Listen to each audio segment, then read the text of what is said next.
The Chicago Bears will travel to Dallas to take on the Cowboys in week 8. Can the Bears pull off another upset? All that and more in this crossover episode of the Locked On Cowboys and Locked On Bears podcast. You are Locked On Cowboys, your Locked daily Dallas Cowboys podcast. Part of the Locked On Podcast Network, your team every day. Locked on. Locked on. Cowboys. Locked on. Cowboys.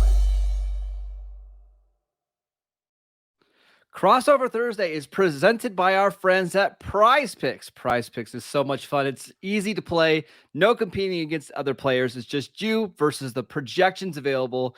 Pick 2 to 5 players, and if they score more or less than their Prize Pick projection, you can win up to 10 times your money on any entry. It takes literally less than 60 seconds to enter. It is that easy. We love Prize Picks, and we know you will too.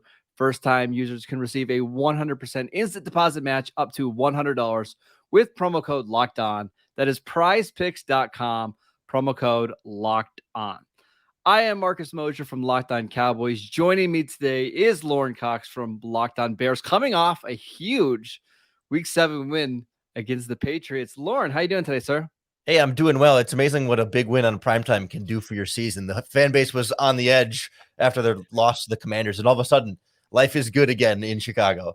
Yeah, and I think Cowboy fans watching that game were hoping that the Bears would look so bad and that the Cowboys could kind of stumble into Week 8 and just, crush the Bears. I don't think that's going to be the case. I think we're going to have a fun matchup here. Let's get right into it. Lorin, what's the biggest storyline for the Bears after 7 games?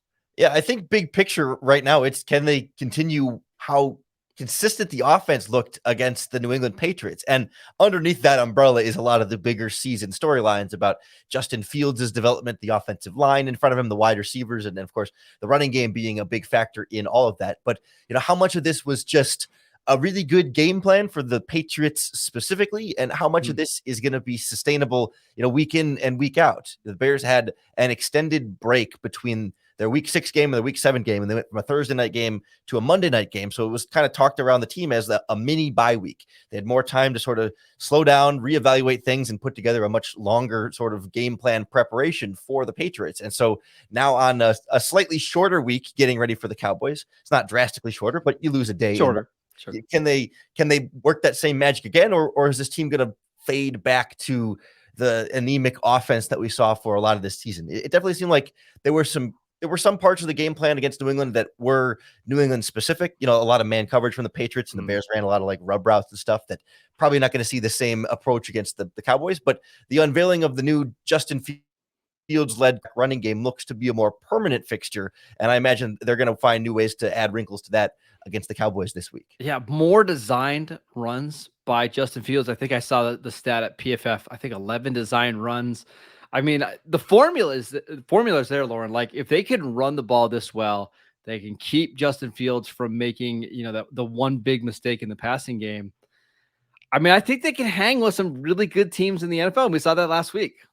Yeah, it's just hard because we're less than 2 weeks away removed from watching them lose to the Washington Commanders and score 7 points, right? It's like, it's easy to see the Patriots game and it's like, oh yeah, like they figured it out. They're good from here. They're done messing up that way. And it's like, well, fool me once, shame on me, but fool me 6 times this season. And I'm trying not to get too caught up in one really good game. And let's wait and see just how well they can do it again against a really good opponent like the Cowboys. Yeah, and on the Cowboys side of things, it's just, what does Dak Prescott look like in his second game back from the thumb injury? I thought he played okay in the first half, and then in the second half, nearly flawless. 10 of 11 for 102 yards and a touchdown. Started to feel a little bit more comfortable. What does he look like against the Bears, who have an extremely young secondary? By the way, Jaquan Brisker, absolute stuff. Lot of Cowboy fans are a big fan of Brisker, so that it's kind of exciting to see. But how can they do against this pass rush who, outside of Robert Quinn? I mean, please correct me if I'm wrong, but they just don't offer a lot of juice. Quinn hasn't been offering a lot of juice this season either. He's the name for sure, but in terms of production, I think they're at the bottom of the league in terms of pressure percentage from Pro Football Focus. I will say though, Robert Quinn made Trent Brown's life miserable on Monday night, and that's what I'm afraid that he could do against Tyler Smith, the Cowboys' rookie left tackle. Like, Quinn's sack numbers aren't there, but he can impact the game even if he's not getting a sack. That's just what we're keeping an eye on. Go ahead. No, I was gonna say he's among the league leaders in the highest rate of double teams that he faced. Yeah. Like it's not just like him being quote unquote bad again. Yep. Like there's clearly with Khalil Mack no longer on the opposite side, he gets the attention. So he's getting a lot more chips from tight ends. He's getting a lot more slide protections over to his side of the field. And the problem is the rest of the Bears pass rush has been more or less non-existent. Justin Jones, their 3 technique, has had some flashes and some decent interior pressure, but they haven't got nearly consistently enough from the other edge rusher rotation on the other side. Al-Qadim Muhammad, the veteran from the Colts, brought over from Matt Eberflus, has been one of the worst defensive ends in NFL, I'd say, overall. And then they like the upside of their young guys, Travis Gibson and Dominic Robinson, but you're not getting it on a snap-to-snap pass rush basis. So, they'll occasionally bring in a blitz on third down that'll shake some things up, but overall, this is not a defense that's winning with its pass rush. They win at best with their coverage. Justin Jones, a fun follow on Twitter if you don't follow him. For the Cowboys, it's just will they open up the offense a little bit? I think Kellen Moore and Mike McCarthy were a little hesitant against the Lions, especially early in that game, to let Dak just cook, right? Like, it's understandable. It's his first game back. You don't want him taking a bunch of hits. But now that they've seen the accuracy it's fine. He's comfortable in the pocket. Is this the game that they really try to unleash him and that they throw the ball down the field and they put more receivers in routes? I'm not sure, but I also wouldn't be surprised if the idea for the Cowboys is, hey, we have a week 9 bye. Let's run the ball, run the crap out of the ball in this game and keep Dak healthy. And if we can get out on the other side of the bye, we'll feel really good about him going forward. So for me, Lorin, it's just, how do the Cowboys plan to attack the Bears defense? Because I think they can have success either way. I'm just curious to see which way they go about doing it. Yeah, certainly the Bears have not been strong in run defense for the majority of this season. Last week against the Patriots, it was another one of these, like, here's something they've been struggling with all season and it worked really well in one game. So they were able to kind of shut down Ramondre Stevenson over there and limit and really make Bailey Zappi and Mac Jones have to throw a lot. But we had 6 games before that where run defense was a problem. So, like, is it fixed, or are the Cowboys going to be able to pick back up where the Commanders and everybody else before them had left off? Yeah, and this isn't the Chicago Bears interior defensive line that we're used to seeing. I mean, they lost a lot of players this offseason between Akeem Hicks and Bilal Nichols and Eddie Goldman. Like, they're playing some guys that probably shouldn't be playing right now, right? Yeah, definitely. I mean, their nose tackle, Angelo Blackson, was like 3rd string last year behind all those guys, and they didn't really upgrade or replace them. That just Eddie Goldman retires, and of course Akeem Hicks is 33 and injured, and they kind of had to move on. They had no choice, but they didn't have a lot of cap space to replace them with stellar players, and that's why they went out and tried to sign Larry Ogunjobi, right? Like, they thought that would be the anchor of the middle of their defense, and ultimately that fell through. But all right, we're going to talk about some matchups in this game that we are excited to see, because there are some really fun ones to talk about. But before we do that, I want to tell you guys about Bird Dogs. Bird Dogs pants are absolutely perfect for fall golf. I love playing golf in the fall. It's so pretty up here in Erie, PA. You might not play like Tiger on a bender, but you'll feel just as good. Lorin, you and I, we got some sweatpants here over the last couple of weeks. Absolutely incredible. I cannot express how comfortable they are. My wife saw them. She absolutely loved them.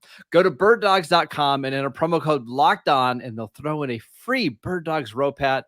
That is birddogs.com, promo code Locked On, and boom, a free Bird Dogs rope hat with your pair of Bird Dogs, the most comfortable shorts, pants, and sweatpants with built-in liners. You will not take these things off, I promise you. My recommendation, go with the sweatpants. You can wear them all year long. They look nice. I wore them out to a restaurant the other night, and I don't think anybody noticed. Go with the sweatpants. Excellent.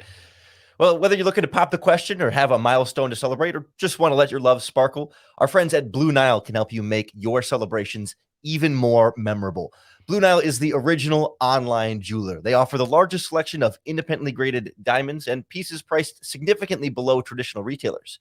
Blue Nile has helped millions of couples create their perfect engagement ring or the perfect piece of jewelry to commemorate a special milestone. But hey, if you have any trouble choosing, Blue Nile has jewelry experts on hand 24/7, available via phone or chat to help you find a memorable gift at every budget level. And you can shop stress-free with Blue Nile's 100% satisfaction guarantee. All Blue Nile orders are insured and shipped for free in a discreet packaging too. So if you're trying to buy that special surprise gift, you don't want her or him to see what you're ordering, Blue Nile make sure that it comes in nice and casually, so you can grab that from the front porch and hide it before anybody figures out what's going on inside. Make your moment sparkle with Blue Nile. Go to BlueNile.com and use our promo code Locked On to save $50 on your purchase of $500 or more. That's BlueNile.com, code Locked On to save $50 on your purchase of $500 or more. BlueNile.com, code Locked On. All right, Lorin, let's talk about the matchups that we're the most excited to see in this one. You go ahead and go first. What are you looking forward to in this one? So one of the things the Bears did against the Patriots was they put Jalen Johnson, the cornerback, in more or less shadow coverage against Devontae Parker. And it's not something that the Bears have done with him up to this point this season. It is something that we saw the previous regime do with him more often. And so I'm wondering if in a game like this, do they go to a similar game plan against CeeDee Lamb? Are we going to see Jalen Johnson follow CeeDee Lamb across the field, across formations? Of course, that's not, one-on-one man coverage on every single one of those snap plays after the snap, but lining up across, your best cornerback against the top receiver on the other side of the field. And for the most part, Parker versus Jalen Johnson last week was one catch. It was for like 38 yards, but it was a great catch. It was great coverage too. Yeah. I mean, it was perfect pass, perfect catch, and good coverage, but just better pass and better throw. So like that's the only catch that Jalen Johnson allowed to Devontae Parker in that game. So do they take that same kind of approach? Jalen's usually just sort of the right cornerback, and they kind of leave him on that side of the field. And certainly, that CeeDee Lamb will move around a little bit. And will they have Jalen Johnson follow him around, or are they just going to leave him to that side? I want to see the Bears' number one cornerback match up with another really good young wide receiver and see, who can win that matchup, or if they can force Dak Prescott to have to throw other places. They certainly have other good targets, don't get me wrong, but if you can take away, that number one type of option, it limits a little more of what the other offense can do. Yeah, it's a really good one. I think Jalen Johnson's one of the most underrated corners in the league. And I know he's just kind of coming back from injury now, but when he's healthy, he's really good. So I would expect the Cowboys to move CeeDee Lamb around. I don't think Johnson's game is playing out of the slot, but CeeDee's is, right? Like they're going to motion him in. They're going to have him in some stack coverages so he can't get pressed at the line of scrimmage. That's where it'll be interesting to see if Johnson does follow Lamb. But I want to stay on this kind of receivers really quickly. Michael Gallup had 2 targets last week, no catches. After the game, Kellen Moore said, hey, I got to do a better job of getting him early touches and getting him involved in the offense. I'm curious to see if this is the game that they try to feed him a little bit, whether that means if Johnson's not guarding him, because I think that's a bad matchup for Gallup. If it's Kyler Gordon or somebody else guarding him, like I wonder if this is the game that the Cowboys do try to get Michael Gallup going. So I just think the Cowboy wide receivers against the Bears defensive backs are really interesting. Who else plays on the outside for the Bears outside of Jalen Johnson? Yeah, so the way they do it in base defense, which they don't run very much of, but in base, Kyler Gordon, the other rookie, is the outside cornerback. And then when they move into nickel, Gordon moves into the slot, and they bring Kindle Vildor off the bench. Vildor was their starter last season and was pretty bad last year, and he's bounced back this season. Kind of a former 5th-round pick from a couple years ago, and we were kind of dreading collectively that him in the starting lineup again, but he's really settled in a little bit more, has some experience under his belt. And not that he's been any sort of like top flight cornerback in the league, but has not been nearly the liability that I think Bears fans were expecting him to be, and a little bit more reliable than we might have thought. Not that you'd think he's going to shut down anybody, but it's not going to be this glaring hole for opposing offenses to attack necessarily. I want to flip around to the other side of the ball and actually talk about another wide receiver cornerback matchup, Darnell Mooney against Trevon Diggs. Now, Mooney is not a big receiver. Like his game is built off speed and quickness. Trevon Diggs is 6'2", 210 pounds. And you would think that that's a bad matchup for Diggs, who probably runs in the 4.5s. But if you look at him kind of historically throughout his career, Diggs has actually struggled against big receivers, and he's dominated the smaller receivers, right? Because he can kind of block out some windows, and quarterbacks are a little bit scared to throw to smaller receivers on Diggs because of his kind of size and catch radius. I'm really curious about this one. Diggs really baits quarterbacks into trying to throw the ball deep because he tracks the ball so well. I'm just interested if Justin Fields is going to want to try to take chances against Diggs down the field in this game. Yeah, Fields is certainly going to take chances downfield, whether they'll be against Diggs specifically or not. We'll see. He definitely isn't shy to trust his arm and even his receivers to have a shot to go downfield on those throws. But, much like you mentioned with CeeDee Lamb, the Bears are going to do something similar with Darnell Mooney. He's kind of their primary slot option when they bring in, 3 receiver sets. They'll certainly play him outside plenty, but he's not locked into one side of the field. So they're going to move him around a little bit and try and get some of those matchups that you're looking for. But I think the Bears have been at a point offensively so much this season that, like, you've almost, like, it's not even been like, hey, are they going to attack this player in this matchup? It's just like, can they move the ball at all? Right? Can they consistently throw the ball downfield? I mean, they have had very few games over 200 passing yards. Certainly Mooney has been their go-to option, and they've done a lot of different things to try and get him open and make him a more prominent part of this offensive game plan. But if the Dallas Cowboys can kind of keep him under wraps, the Bears don't have a lot else that they consistently go to and trust in the passing game. They certainly throw a lot more screen passes than a lot of teams in the NFL, so you'll want to watch out for that. But I really think Diggs is going to be a fun matchup because he might have a shot to get his hands on one. Justin Fields will put one in harm's way every game. It's a matter of whether the DBs catch it or not. Yeah, for your Locked On Bears listeners, I should mention the Cowboys slot cornerback in this game, Jordan Lewis. He got injured on his interception last week. He had Liz Frank surgery on Sunday night. He's out for the season. He will not play. So that means the Cowboys' new slot cornerback is Deron Bland. He was a 5th-round pick by them this year. He's not like your usual slot corner. Like, when you think of slot corners, you think of like 5'10", small, tough. Bland is a Dan Quinn corner. He's 6'1.5". He's got really long arms, 32-inch arms, and this will be the first start of his career. So while a lot of Cowboy fans like Bland a lot, this could be a really weak game for him, or a kind of welcome to the NFL moment.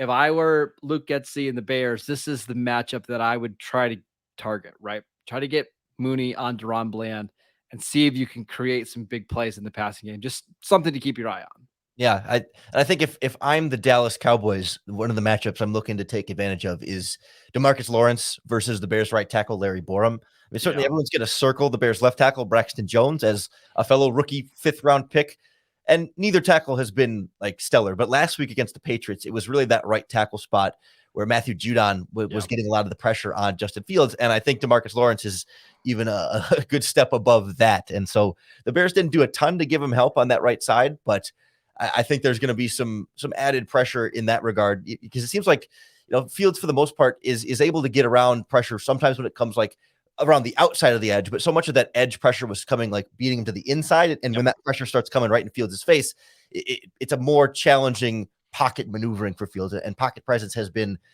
a weakness of his over time that seems to be getting a little bit better, but you can still catch him on a sack that he probably shouldn't give up at some point. Well, and I have to ask, Lucas Patrick, the center, got banged up in this game, left with a toe injury. Is he going to play here in week 8? The Bears are always very silent about injuries, and they haven't even said whether it's day to day or week to week at the time by the time we're recording this. So I'm guessing probably not, given how he exited and was listed as doubtful, but never say never, but I'm thinking probably not. Okay. All right, let's talk about our predictions for this game. But before we do that, we want to tell you about Simply Safe. All right, here is a sports analogy for you. When it comes to burglars, your home is like the end zone, and you need the absolute strongest defense you can muster. That is why I use and trust Simply Safe Home Security. At Simply Safe, your security or your safety is the only thing that matters. Their cutting-edge technology powered by 24/7 professional monitoring agents who always have your back so that you know your home is safe. Simply Safe blankets your home in protection with advanced sensors for every room, window, and door, HD security cameras from inside and outside your home, smarter ways to detect motion that only alert you when a threat is real, and even hazard sensors that instantly detect fires, floods, and other threats to your home.